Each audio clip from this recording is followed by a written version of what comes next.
I looked at two different effective PBIS Tier 2 interventions, one called direct behavior ratings and one check in, check out. I've used check in, check out quite a bit in the past and I'm pretty familiar with the process, but I've never heard of behavior ratings before.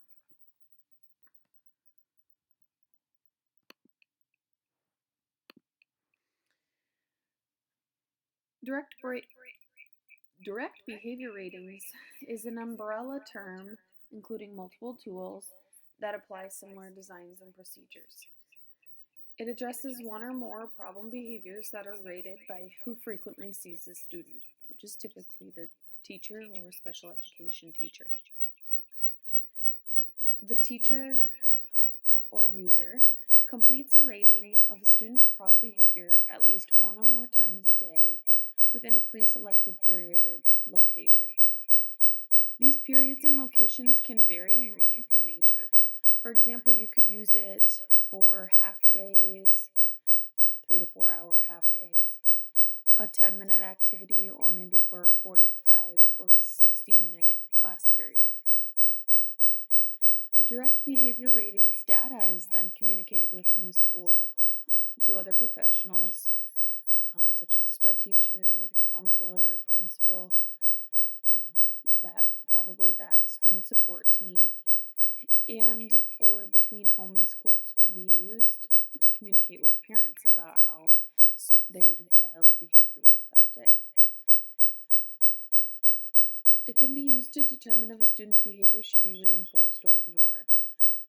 And it's often assisted with results from a functional behavior assessment and or reinforcer preference assessments. Those problem behaviors that I mentioned earlier are either defined as specific, discrete behaviors or broadly defined behaviors. This table, too, shows examples of both broadly defined behaviors and corresponding narrowly defined behaviors. On the left is a broad skill, and on the right are the smaller skills a student might need to build upon. For the broadly defined behaviors, ratings are collected using the single item scale, which each target behavior is rated and interpreted individually. For those narrowly defined behaviors on the right, ratings are made and those behavior ratings are summarized into one mean score. I will go into it more with these examples here.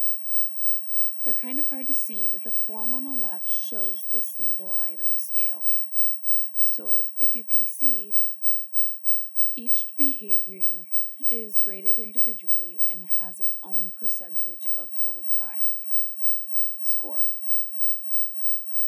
The form on the right is used for a multiple item scale where all the behaviors are rated and then totaled together. So as you can see right here, they're all rated individually, but they're totaled and then totaled here at the bottom. That total score is then compared to a total goal score, which is where they would probably have a goal score that they're working towards, and if they make that, they get a reward or a reinforcement that they have chosen. At my past behavior program, I was using the DBR, but thinking it was check in, check out. So I had a very small caseload of students with emotional disturbance. I had one particularly tough student to figure out, and I found one intervention that worked. And it was very similar to the multiple item scale or the image on the right. I was calling this intervention check in, check out, but I had no idea I was using a completely different intervention. I used this to track 3 specific behaviors for him throughout his day in a second grade classroom. So instead of it being math, science, social studies, it was just broken up into about hour to hour and a half time periods where we were working on more specific problem behaviors that he was showing. For my future behavior program that'll be starting here in the fall, I could use this to track their behavior goals as well, very similar to how I did at my previous job. I could see myself using this intervention as my students' more significant problem behavior decreases. For example, their aggression or classroom destruction. And as my students make progress through our levels program, I believe this could be used to track their new behavior goals that are more not so significant and are more like the behaviors shown on the right. I like this approach because your data could show what time, what activity, or what location the most or least problem behaviors was occurring. So I guess I like this just because it gives you more specific data on when those problem behaviors are happening. Are they happening in a specific classroom? Are they happening right before lunch? Are they happening before that second grade student gets a snack? It gives you more data that is more specific for you to look at. In my position, I'm in a very specific behavior program, and I think I could easily implement this. However, I believe using this in the general education classroom, when you have many other students to manage and teach, and many other things you have to keep track of, I think this would be a little bit more challenging to implement on your own as a general ed teacher. My favorite part of the direct behavior ratings approach is that it's 3 essential tier 2 practices. It's that assessment, or it can be an assessment, it can be intervention, and communication. It can all be used through this one single tool. Not everything is the same. The forms won't be the same and that kind of thing, but typically, it's very similar and can be adapted to use for one of those 3 practices.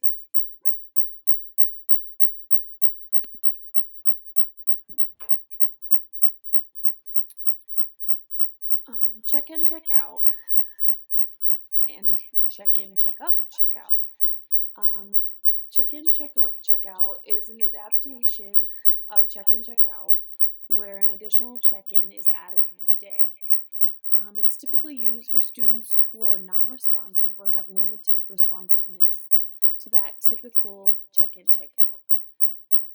The midday check in is used to review the progress towards that daily goal.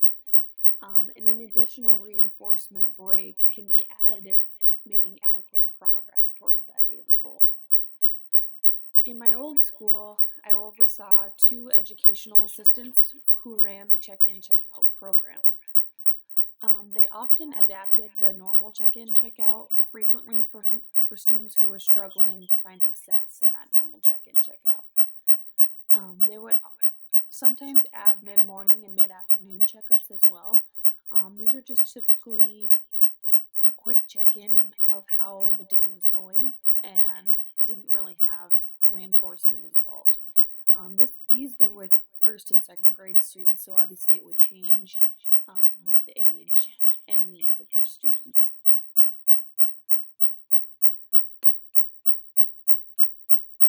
One more step before individualized tier 3 interventions. So I think that's a big advantage of check-in, check-out, and check-in, check-up, check-out. In the past, students who don't respond to check-in, check-out, or other similar tier 2 interventions are often referred to more individualized intensive interventions. I know I have been frustrated in the past because I don't feel like teachers or interventionists are doing as many interventions for students who are struggling behaviorally as they would for a student struggling academically. I often see that if they do struggle or if they're misbehaving, the first thing they want to do is send them to special ed without trying many different interventions like they would for a student who was struggling academically. Check in, check out, or any other adaptation of this normal check in, check out can be implemented before moving on to that tier 3 interventions. So I think it's important that teachers and interventionists and the student support team looks at this as an option before saying, oh, check in, check out doesn't work. We need to move on to tier 3. Check in, check out, check in, check up, check out is less intrusive to teachers and administration for both time and financial obligations.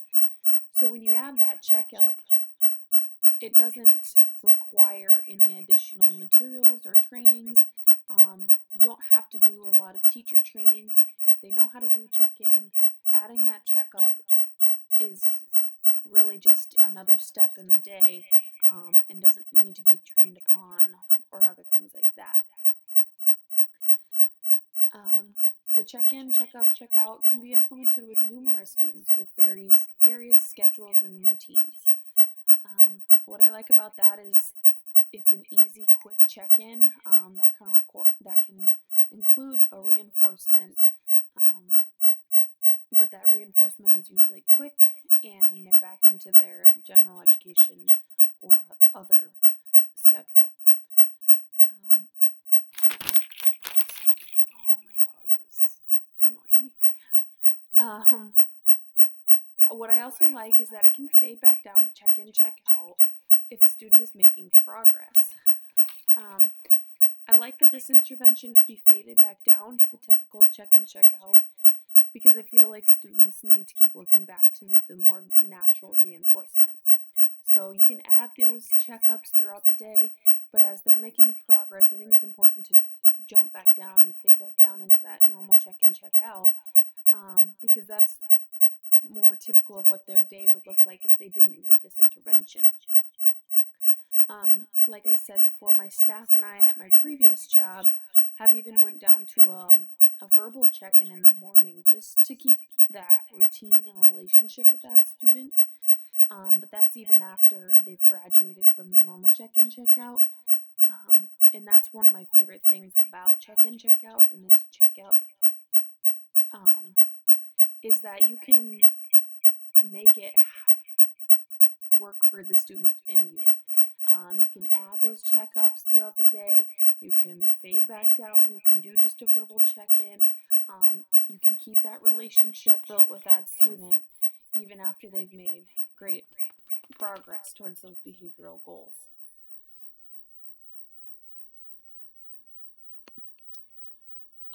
I am just really looking forward to using both of these interventions in my future job. I think they can, when they're applicable, it can be used not only for that general ed tier 2 kid, but I think they can be changed and used for that tier 3 special ed student with emotional disturbance. That's what I like about these interventions is that they're flexible and easy to use, and you can make them work for how your classroom is set up or how your school is set up. So here are my 2 references there. Thanks for watching.